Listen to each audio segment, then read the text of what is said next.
Start. अभी कुछ देर पहले बाजे गाजे के साथ कुछ लोग घर के बाहर से गुजरे। उत्सुकतावश मैंने झांककर देखा, शव यात्रा जा रही थी। पता किया तो किसी ने बताया एक बुजुर्ग की शव यात्रा है। बाजे गाजे के साथ शव यात्रा निकलने का एक मतलब यह भी है कि हमने अगर जीवन को उत्सव की तरह ग्रहण किया तो मृत्यु का भी उसी उत्साह के साथ स्वागत किया। सनातन परंपरा में तो यही मान्यता है कि केवल शरीर नष्ट होता है, आत्मा नहीं।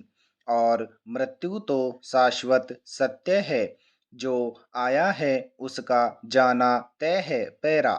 सामने से गुजरने वाली अंतिम यात्रा को देखकर मुझे गरुड़ पुराण की याद आ गई।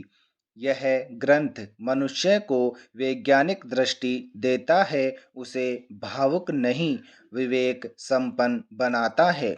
निराशा में आशा का संचार करता है।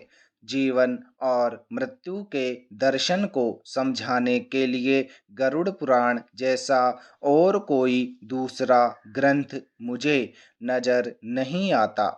यह ग्रंथ हमें बताता है कि मनुष्य के पास अगर सत्संग और विवेक नामक दो नेत्र हैं तो वह कभी कुमार्ग पर नहीं जाएगा, किसी की मृत्यु पर अधिक शोक नहीं करेगा और आत्मा की शांति के लिए जो निर्धारित कर्मों का पालन करेगा। पैरा।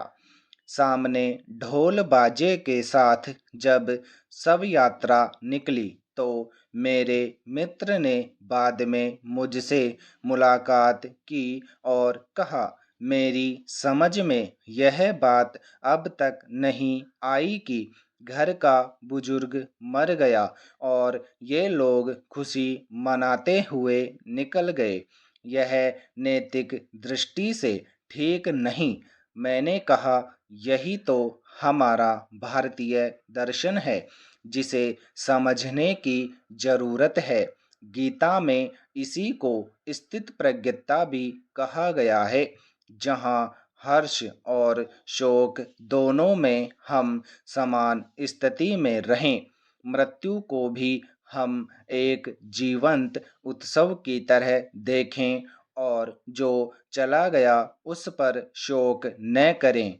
शांत रहकर जो गठित हुआ है उसको स्वीकार करें, क्योंकि सच बात तो यही है कि काया मरी है, आत्मा तो नए परिधान पहनेगी।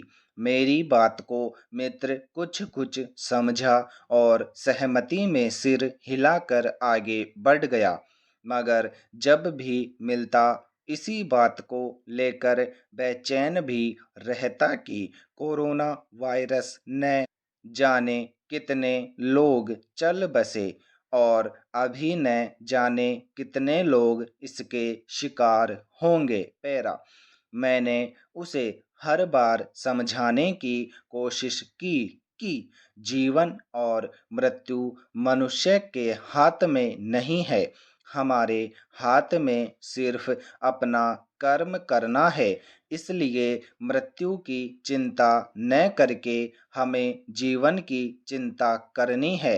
हमें यह सोचना होगा कि क्या सिर्फ भोग विलास के लिए, केवल धन संग्रह या केवल यशार्जन के लिए किसी के आगे पीछे भागने की प्रक्रिया का नाम जीवन है।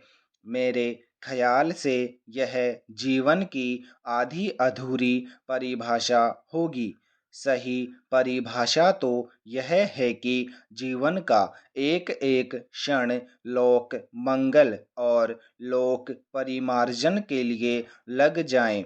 अगर हम लेखक हैं तो अच्छी रचना करें जो समाज को दिशा दे सकें। अगर समाज सेवक हैं तो ऐसे काम करें जिससे दूसरों को प्रेरणा मिल सके। अगर धनपति हैं तो अपने धन का निरंतर दान करके अपनी आत्मा को शुद्ध करते रहें। हम शिक्षक हैं तो ईमानदारी के साथ शिक्षकीय कर्म करें। यह नहीं कि पूरा वेतन, आधा काम और उसके बाद कहें रघुपति राघव राजा राम। पैरा। मित्र ने इस बार भी मेरी बात से सहमति जाहिर की, लेकिन चिंतित रहा कि अभी तो हम मनुष्य योनि में हैं, मगर मरने के बाद पता नहीं किस योनि में जाएंगे। मैंने उसकी चिंता पर मुस्कुराते हुए कहा, मृत्यु के बाद क्या होगा? हम किस योनि में जाएंगे या ब्रह्मांड में ही कहीं भटकते रहेंगे? इसकी चिंता बेमानी है। मृत्यु के बाद लोग हमें याद करेंगे या नहीं करेंगे, यह भी सोचना फिजूल है। हमें तो बस यही सोचना है कि जीवन को हम कैसे उपयोगी बनाएं, तो कल की चिंता छोड़कर हमारे सामने जो आज है उसको ही कैसे बेहतर ढंग से उपयोगी बना सके, इस पर चर्चा करनी चाहिए। जहाँ तक मृत्यु का सवाल है, वह कोरोना से भी हो सकती है, सड़क दुर्घटना से हो सकती है, किसी लंबी बीमारी से ग्रस्त होकर भी हो सकती है, अचानक हृदयघात भी हो सकता है, मस्तिष्क की नसें फट सकती हैं, शरीर के अंदर अचानक ऐसा कुछ गठित हो जाए कि पल भर में ही प्राणांत हो सकता है। इसलिए मृत्यु का आनंद भाव से स्वागत करना ही श्रेयस्कर होगा। यही कारण है कि जब किसी बुजुर्ग की मृत्यु होती है तो उसकी शव यात्रा में लोग बाजे गाजे के साथ निकलते हैं, ताकि दूसरों को भी यह संदेश दिया जा सके कि जीवन को पूर्णता में जिएं और इस संसार से जब भी जाएं तो प्रसन्नता के साथ जाएं। मित्र कुछ संतुष्ट होकर चला गया। पैरा। ताजा गरीबी सूचकांक के अनुसार भारत में सबसे गरीब उत्तर भारत के ज्यादातर राज्य हैं, जबकि दक्षिण का इसमें एक भी राज्य नहीं है। इस सूचकांक में सुदूर दक्षिणी राज्य केरल सबसे सुखी है और उत्तर भारत के राज्यों में सबसे गरीब बिहार है। सबसे गरीब राज्यों में क्रमबद्ध रूप से बिहार में सर्वाधिक 51.91% गरीब जनता है। उसके बाद झारखंड में 42.16%, उत्तर प्रदेश 37.79%, मध्य प्रदेश 36.65% और मेघालय में 32.67% है। पैरा। केंद्र शासित प्रदेशों में सबसे ज़्यादा गरीबी दादरा और नगर हवेली में है, जहां 36% लोग गरीब हैं।